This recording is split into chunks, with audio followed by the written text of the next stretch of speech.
Assalamualaikum warahmatullahi wabarakatuh. Perkenalkan, di sini nama saya Wanda Nur Apina. Asal saya dari Barabai. Saya seorang mahasiswi di STAI Darul Ulum Kandangan dan sekarang saya sudah semester 5. Nah, maksud dari video saya kali ini adalah untuk menyelesaikan tugas model test pada mata kuliah materi dan pembelajaran Al-Quran Hadis. Selamat menyaksikan. Langsung saja ke bagian yang pertama, yaitu di sini saya akan menjelaskan tentang kandungan surah Al-Lahab dan surah Al-Bayyinah. Namun pertama-tama di sini saya akan menjelaskan tentang kandungan surah Al-Lahab terlebih dahulu. Nah, jadi Al-Lahab ini terdiri dari 5 ayat. Nah, surah Al-Lahab ini adalah surah yang ke-111. Surah Al-Lahab ini termasuk golongan surah Makkiyah karena diturunkan di kota Mekah. Nah, Al-Lahab ini artinya adalah api yang bergejolak. Surah ini disebut surah Al-Lahab karena di dalam surah ini menceritakan tentang paman Nabi yang bernama Abu Lahab.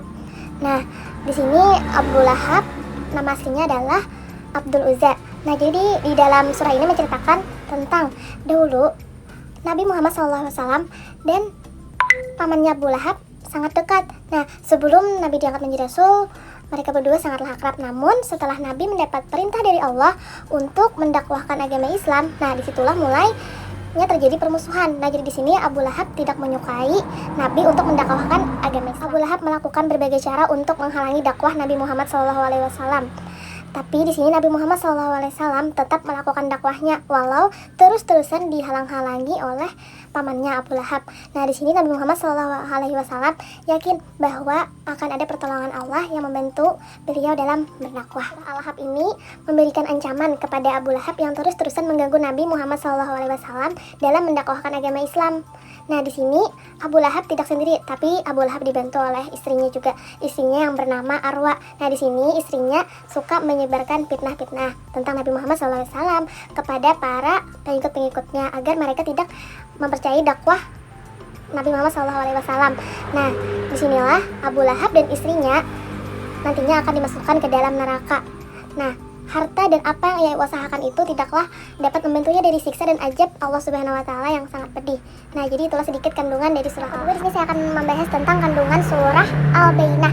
Nah, Al-Bayyinah ini artinya adalah bukti yang nyata. Al-Bayyinah terdiri dari 8 ayat. Al-Bayyinah juga termasuk golongan surah Makkiyah karena Al-Bayyinah juga diturunkan di kota Mekah sama dengan surah Al-Lahab tadi. Kandungan surah Al-Bayyinah ini yaitu seperti pernyataan dari ahli kitab, yaitu orang Yahudi dan orang Nasrani. Nah, di sini mereka menyatakan akan tetap dengan agama mereka masing-masing sebelum datangnya Rasul, yaitu Nabi Muhammad SAW. Namun pada kenyataannya setelah Nabi Muhammad SAW datang, mereka hanya sebagian saja yang mengikuti Nabi dan sebagian lagi tidak mengikuti Nabi. Padahal di sana sudah jelas-jelas Nabi datang dengan sifat-sifat yang sesuai dengan kitab mereka dan membawa ajaran yang benar. Nah, jadi di sini hanya sebagian yang mengikuti Nabi, sebagiannya tetap bertahan dengan agamanya masing-masing. Nah, itulah sedikit kandungan dari Quran surah Al-Bayyinah.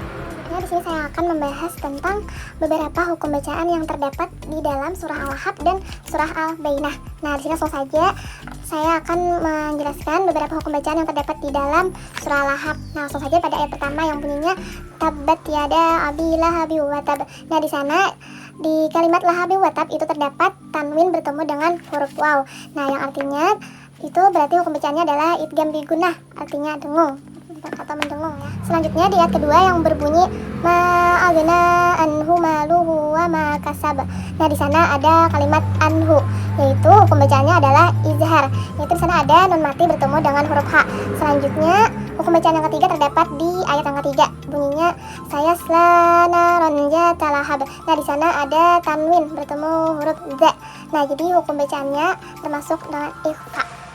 Selanjutnya di ayat yang keempat itu terdapat alif lam qamariyah, yaitu bunyinya wamra'atuhu hammalatal hatab.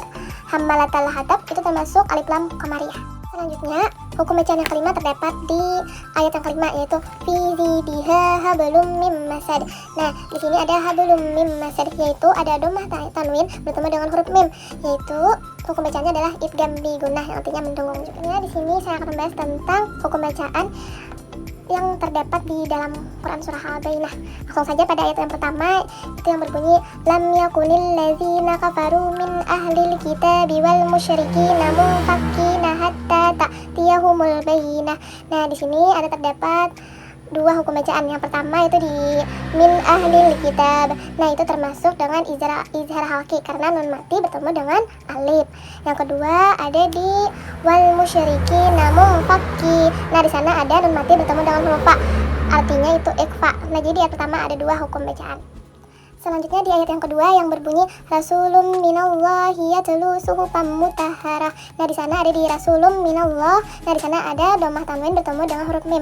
Nah, itu artinya adalah idgham bi gunnah, artinya mendengung. Selanjutnya di ayat yang ketiga ada fiha kutubun kaimah. Nah, di kutubun kaimah itu ada dhammah tanwin juga bertemu dengan huruf qa. Artinya ikhfa.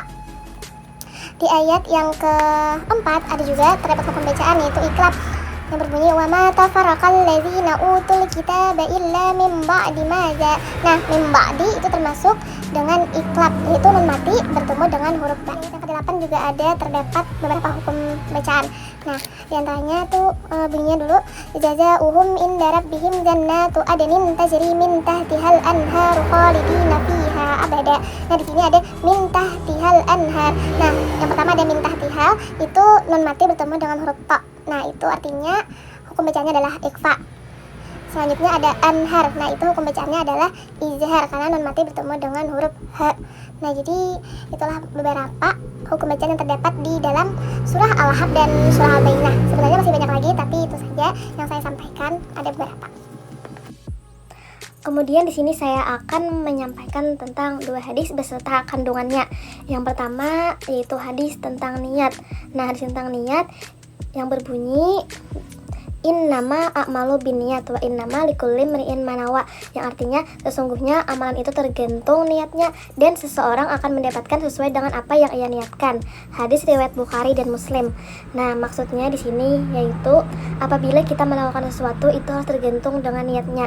Walau perbuatannya baik tapi niatnya buruk, itu sama sekali tidak menguntungkan. Nah, jadi apabila kita yang melakukan sesuatu, kita harus meniatkan sesuatu itu kebaikan. Misalnya kita bersedekah, kita harus berniat untuk membantu orang, bukan untuk berniat pamer. Nah, jadi jika niatnya buruk maka buruk juga amalnya.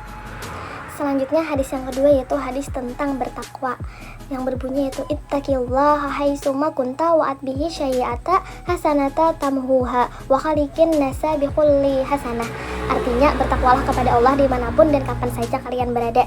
Ikutilah keburukan dengan kebaikan yang akan menghapusnya dan pergaulilah manusia dengan akhlak yang baik.